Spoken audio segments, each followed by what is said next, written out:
Oke, tanpa membuang masa, saya perkenalkan diri saya. Izinkan saya memperkenalkan diri saya.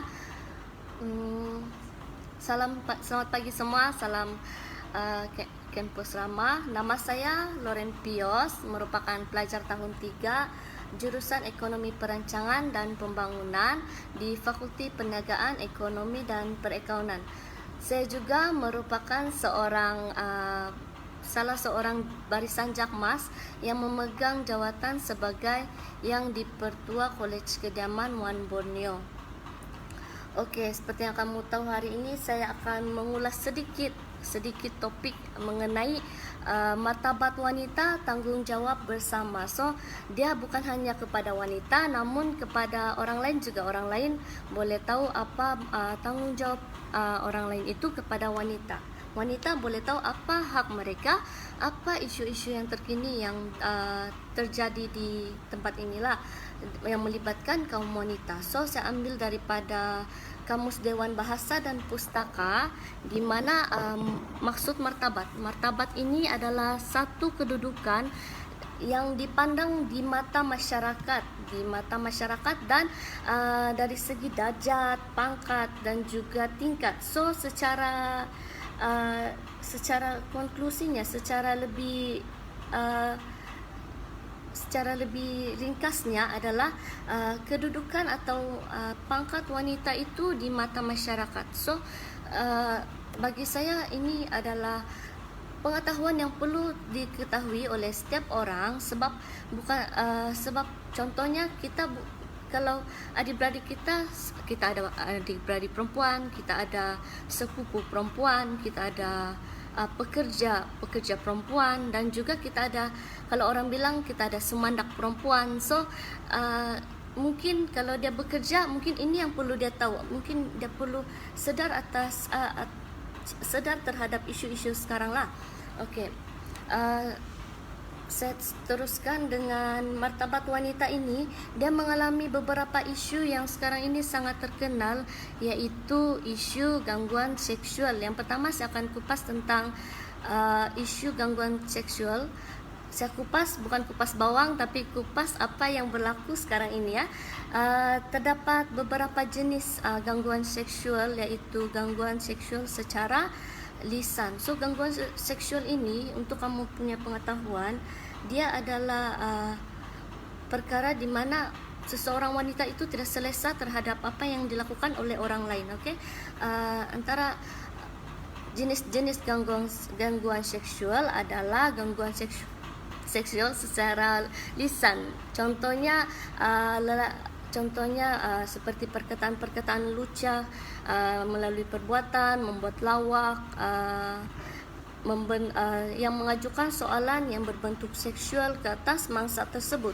Seterusnya, gangguan seksual secara berisyarat, di mana gangguan seksual secara berisyarat ini lebih kepada menggoda ataupun kelip-kelip mata begitu, ataupun yang boleh menunjukkan sesuatu yang tidak baik yang berunsurkan lucah. Okey.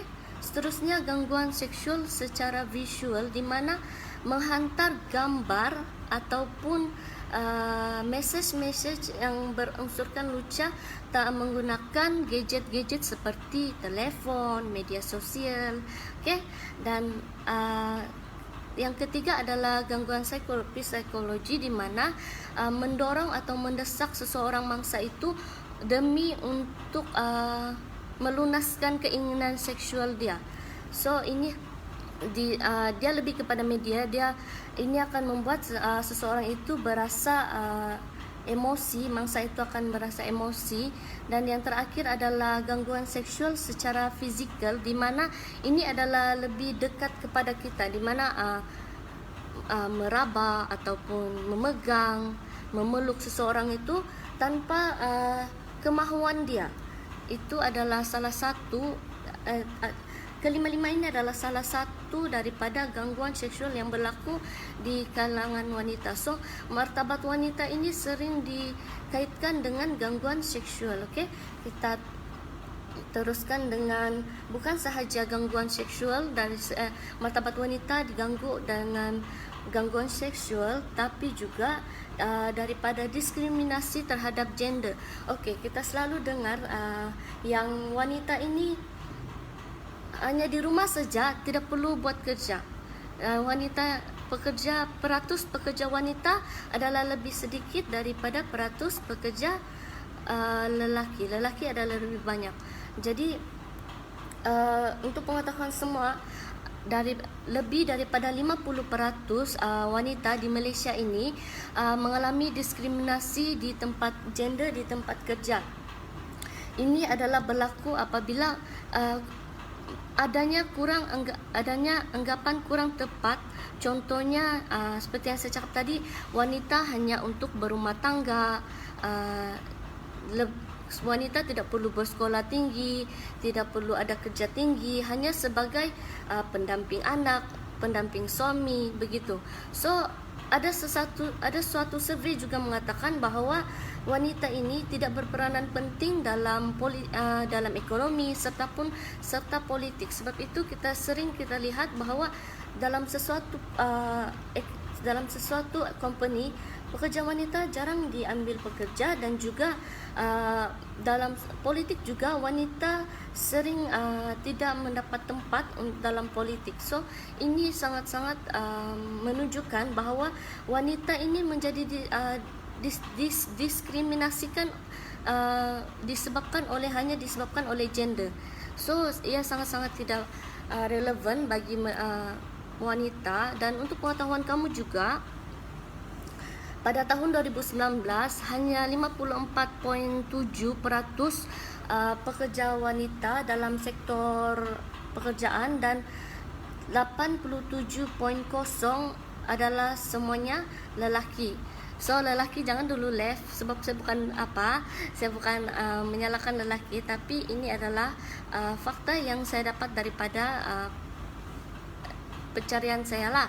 Dan kenapa ini berlaku? Apabila setiap kali wanita sering ingin pergi ke interview, dia akan menanyakan soalan seperti status kamu sekarang, adakah kamu berkahwin, ataupun kamu apa perancangan untuk keluarga kamu.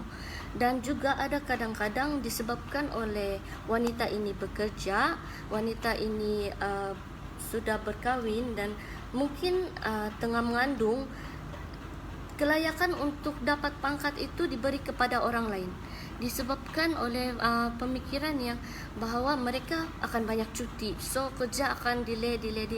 Begitu juga ada juga setengah wanita hanya diberi pekerjaan yang simple seperti membaju kopi, membuat minuman kepada pekerja-pekerja, sedangkan lelaki diberi pekerjaan yang sebenarnya wanita juga boleh. Okey.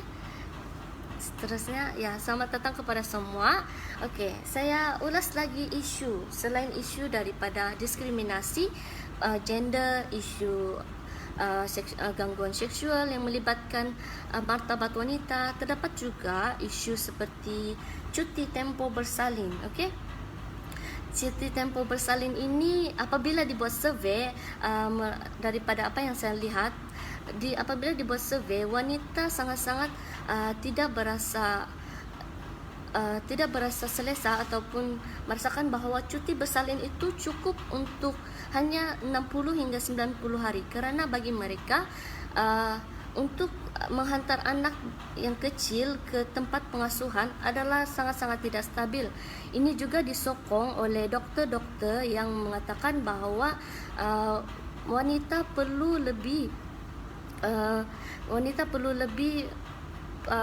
rehat ataupun cuti bersalin daripada 90 hari untuk untuk menstabilkan dia punya bayi dan juga diri pekerja itu.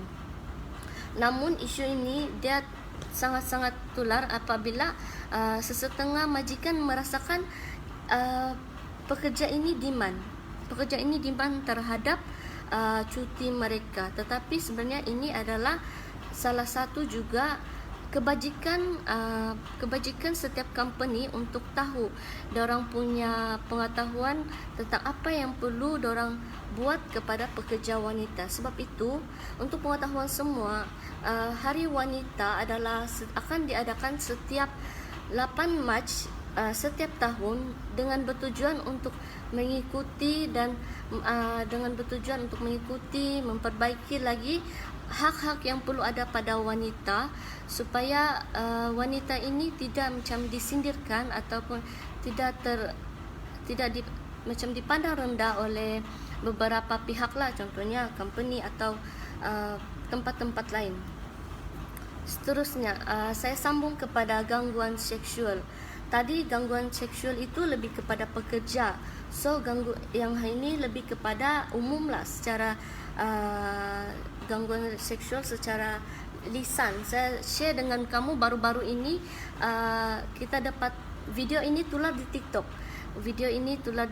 Di mana seorang pelajar ini dia share tentang apa yang cikgu dia cakap mengenai rogol. So izinkan saya baca ya. Saya baca dulu. Dia bilang, seorang wanita remaja mendakwa seorang guru lelaki membuat jenaka mengenai rogol ketika dalam kelas sehingga mencetus kemarahan sosial. Ya, mula-mula video ini turun di TikTok dan seterusnya di media-media sosial. Dan kemudian student cakap begini. Kemudian kami bercakap tentang bagaimana undang-undang melindungi mereka yang bawah umur daripada penderaan dan gangguan seksual. Dan selepas itu guru itu berkata, saya rasa semua tahu sudah cerita ni. Guru itu berkata, nanti kalau korang nak rogol, jangan rogol di bawah 18, tapi rogol lah yang ke atas 18. Jadi pada masa itu perempuan-perempuan di kelas itu sangat terkejut. Apalagi kami ataupun kita yang sebagai pembaca, pendengar sangat terkejut dengan apa yang diucapkan oleh guru tersebut. Dan pada masa yang sama, untuk pengetahuan kamu, pelajar-pelajar lelaki di situ, kelas itu, tertawa dengan lawak guru itu. Sebenarnya rogol ini adalah bukan jenaka, dan guru tersebut tidak seharusnya menjadikan rogol sebagai jenaka, dan seharusnya menekankan keselamatan dan bukan menjadi contoh yang tidak baik terhadap pelajar tersebut. So, saya teruskan lagi. Terima kasih. Boleh bawa rakan-rakan lagi untuk masuk. Dan selepas saya membincangkan tentang isu-isu. Tadi isu-isu dia seperti isu-isu diskriminasi terhadap gender di tempat kerja, isu-isu gangguan seksual, isu-isu seperti cuti bersalin, isu-isu lain yang melibatkan martabat wanita ini dipandang rendah di mata orang lain. Kadang-kadang pekerja, seperti yang saya cakap, pekerja lebih diutamakan oleh lelaki. Tapi untuk hak-hak ini saya akan teruskan kepada hak-hak, dan hak-hak ini akan perlu lelaki tahu juga. So, live ini bukan hanya kepada perempuan tapi kepada lelaki juga. Lelaki ini perlu tahu bahawa apa hak-hak. Sebab seperti yang saya cakap, kita ada keluarga kita, kita ada adik-beradik kita, kita ada ibu kita, kita ada sumandak kita, atau orang bilang girlfriend kita. So, at least kita tahulah apa hak-hak yang boleh memartabatkan wanita. Yang seperti yang kita lihatlah, wanita ini sering mengalami masalah seperti hak asasi sivil dan politik, hak asasi untuk mendapatkan hak asasi untuk mendapatkan keselamatan, hak asasi untuk dari segi ekonomi, sosial dan kebudayaan, serta hidup bebas daripada keganasan. Di Malaysia, untuk pengetahuan semua, ini lebih kepada hak-hak untuk memartabatkan wanita. Di Malaysia, undang-undang telah menyediakan akta-akta yang sesuai untuk wanita yang terutamanya bekerja dan juga yang mengalami gangguan seksual. Antara pihak-pihak NGO yang memperjuangkan hak wanita adalah Women Aid Organization, Sister in Islam, All Women Action Society Awam, dan terakhir sekali Women Center for Change, okay, WCC. So empat NGO ini dan NGO lain juga mempunyai misi yang sama, iaitu memperjuangkan hak-hak wanita, memperjuangkan martabat wanita, apa yang wanita perlu tahu, memperjuangkan mangsa-mangsa yang menjadi gangguan seksual. Okey. Okey, yang pertama saya akan cakap tentang undang-undang yang melindungi hak wanita dari segi gangguan seksual. Mungkin kamu boleh tahu hak-hak ini dengan yang pertama adalah Kanun Keseksaan di bawah Seksyen 509, di mana namun di Malaysia ini belum ada lagi spesifik undang-undang yang untuk mangsa gangguan seksual. Namun Seksyen 509 ini boleh diguna pakai. Okey, apa ini Seksyen 509? Di mana pesalah akan dipenjara maksimum 5 tahun dan atau diberi denda ataupun kedua-duanya sekali. So seksyen ini boleh diguna pakai dari segi gangguan seksual. Seterusnya, gangguan seksual di tempat kerja juga. Pekerja mempunyai akta dia sendiri, akta pekerja dia. Seperti yang kita tahu, pekerja mempunyai akta pekerja masing-masing kan. So majikan diberi tanggungjawab yang sangat besar untuk menjalankan siasatan jika ada sebarang aduan daripada pekerja mereka mengatakan bahawa mereka ini mengalami gangguan seksual. So majikan bertanggungjawab untuk menjalankan siasatan, untuk membuat keputusan sama ada keputusan ini betul atau tidak. Okay? Dan majikan juga dia seperti yang orang-orang cakap, majikan ini mempunyai duty of care dia masing-masing.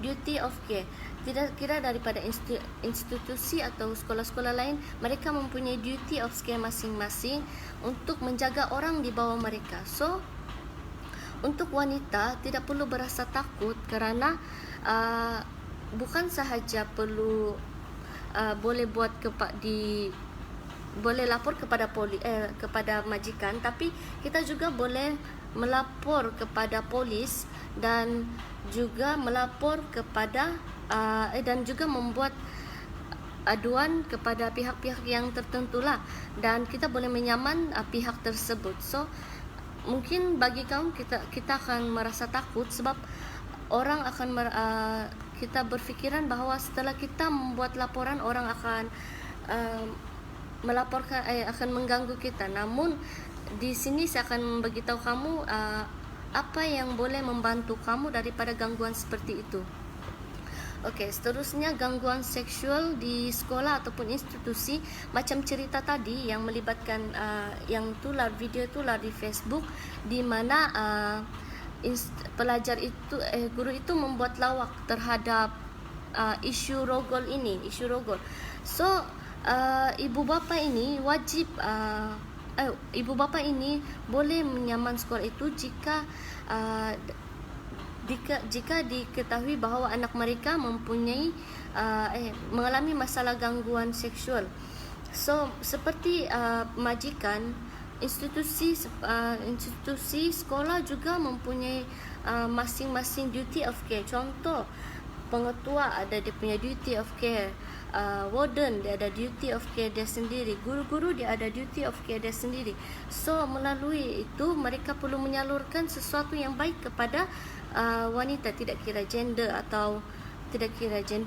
lelaki atau perempuan. Sebab seperti yang kamu dengar tadi, saya katakan bahawa lelaki di kelas itu mengetawakan pelajar-pelajar perempuan. So sepatutnya guru-guru itu mempunyai duty mereka sendiri untuk memperkenalkan apa yang lebih baik kepada pelajar daripada memperkenalkan yang sebaliknya kepada pelajar. So melalui hak-hak ini, ibu bapa boleh membuat aduan atau menyaman sekolah itulah. Seterusnya kepada pengadu. Okey, pengadu ini secara pengetahuan semualah untuk pengadu tidak perlu berasa takut saya kata, kerana polis boleh mengambil perintah interim atau perintah sementara untuk menjaga pengadu itu, menjaga keselamatan pengadu itu. Jadi pengadu tidak perlu berasa takut untuk rasa diganggu oleh orang yang mengganggu dia itu, oleh orang yang mengganggu dari segi gangguan seksual itu. Salah satu lagi untuk kepada pengadu, terutama yang wanita, adalah sangat-sangat jangan lupa untuk screenshot bukti gangguan. Contoh, gangguan ucapan yang tidak baik berbentuk seksual atau luca di messenger. So ini adalah tanggungjawab masing-masing untuk screenshot bukti itu dijadikan sebagai bukti di tempat-tempat seperti kalau benda-benda seperti ini sangat teruk, boleh dibawa ke mahkamah dan bukti ini boleh dibawa untuk menunjukkan bahawa mangsa itu adalah benar dan pesalah itu boleh diberi hukuman. Okey. Seterusnya ada juga undang-undang melindungi hak wanita di tempat kerja.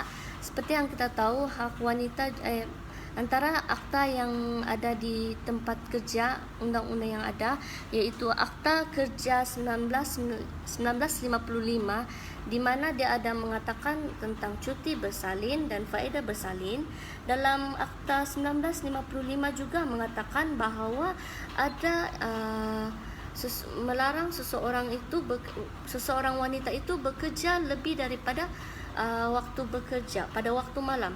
Okey, untuk pengetahuan semua, sesetengah company ada yang bekerja lebih masa, ada sesetengah kerja yang tidak bekerja lebih masa. So setiap wanita perlu tahu apa akta-akta agar mereka tahu apa yang perlu mereka elakkan, apa hak-hak yang mereka ada dari segi tempat kerja.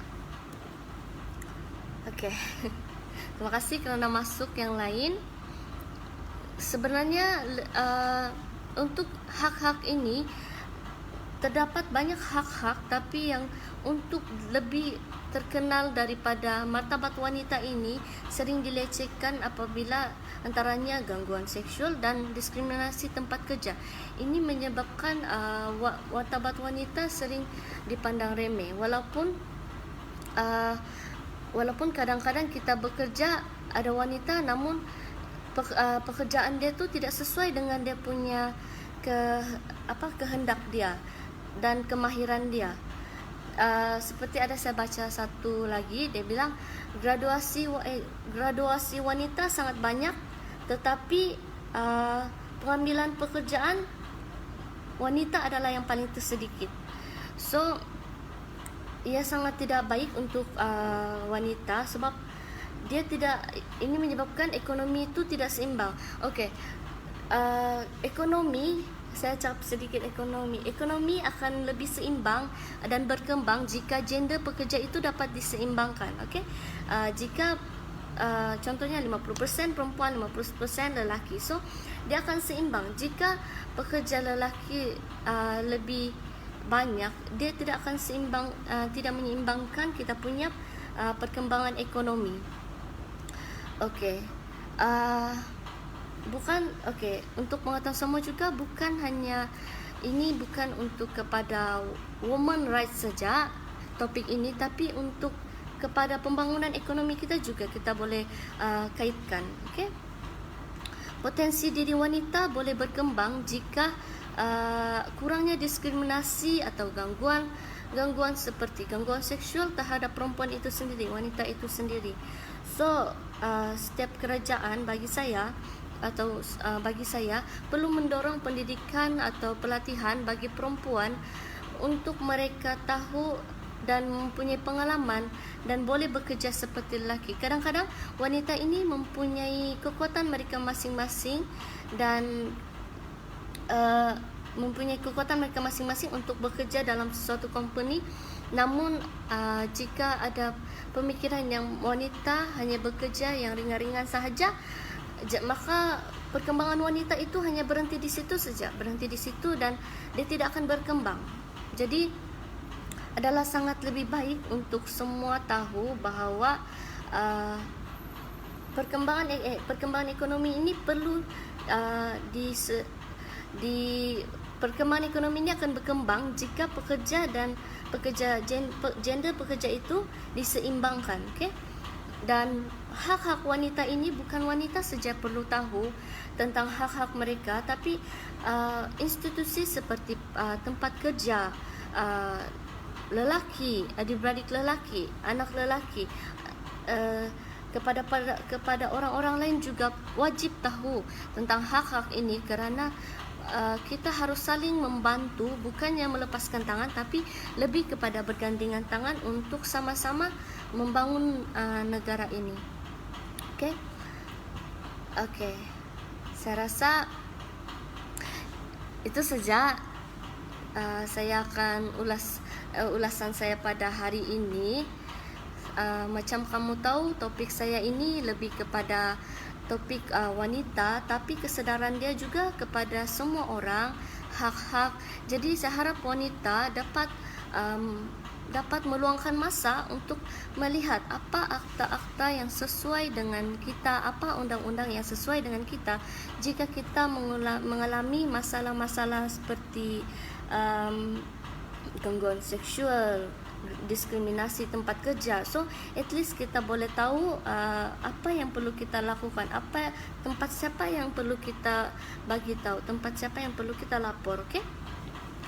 Okey, terima kasih yang hadir. Bagi yang baru hadir, boleh tengok nanti live streaming ini juga, akan di-save juga untuk semua orang tengok. Saya rasa itu saja. Terima kasih kepada rakan-rakan yang hadir, tidak kira daripada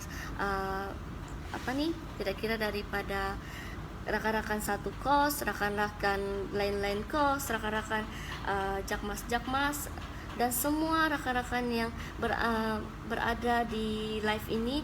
Terima kasih sangat-sangat, dan terima kasih kepada jemputan daripada Jabatan Hal Ehwal Belajar kerana memberi saya kesempatan untuk mengulas topik ini. Sebenarnya jika semua tahu, mungkin ada beberapa yang mengenali saya, tetapi ada yang tidak mengenali saya kerana mungkin jarang nampak saya. Jadi ini merupakan tahun terakhir saya, jadi saya mengambil kesempatan ini untuk mengulas topik, memandangkan ini adalah sem terakhir saya.